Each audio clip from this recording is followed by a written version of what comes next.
On the Grand Angle, let us talk some oil and gas business today. And growing opportunities are set to exist in the African oil and gas sector, but not all is smooth. A global investment meeting was held recently, bringing together senior decision makers in energy to form partnerships and collectively move the industry forward. Our correspondent Yassine Mohabit caught up with the Africa Energy Forum organizer Simon Gosling, and he is also the CEO of Energy Net. And Yassine asked him about the kind of opportunities that exist in the sector. Let's hear what Simon had to say.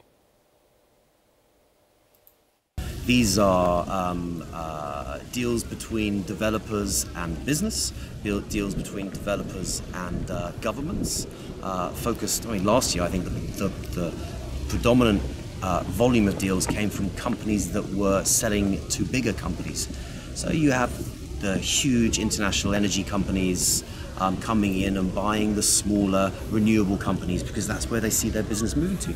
These companies are no longer international oil companies, IOCs, they're international energy companies. They're repositioning themselves, they're bringing a phenomenal amount of expertise and cash. But how exactly does Africa benefit from these investments? We listen to the answer. La réponse de Simon Gosling.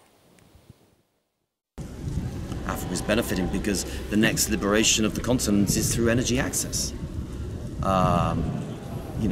You look at manufacturing on the continent, both petrochemical, of everything from clothing, everything will be manufactured here. Africa is the central hub for the world's food supply. The world recognizes this, so there is hundreds and hundreds of $billions of investment coming in here to support those needs, global needs. And if you look 20, 25, 30 years, 100 years from now, Africa will be the hub of the world. Simon Gosling also spoke about the new energy challenges for the continent. I think just with technology, we talk a lot about storage, and storage is important and it is going to happen, but it's a lot further away than people think. Off-grid, it's important, absolutely, to get the energy so that people can start to develop micro-businesses. This is all important, but transmission remains the big problem for Africa. They have to fix it, or diversify how they're going to approach off-grid, building microgrids, starting to build out economies and countries on a micro level is how it's going to grow. Rather than building the big infrastructure projects, you've got to start small and go big, rather than start big and then try to service the smaller communities.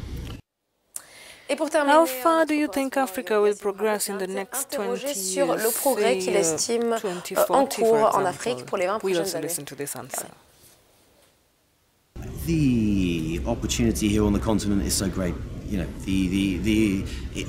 You're never going to reach the end of this opportunity. The population is growing so fast. The linkages between Europe and Africa. I think we're going to see most of Europe's electricity markets coming from Africa-based energy sources. I think that's the future. I think that's what's exciting, and we're seeing lots of interesting movements in the transmission space to enable that.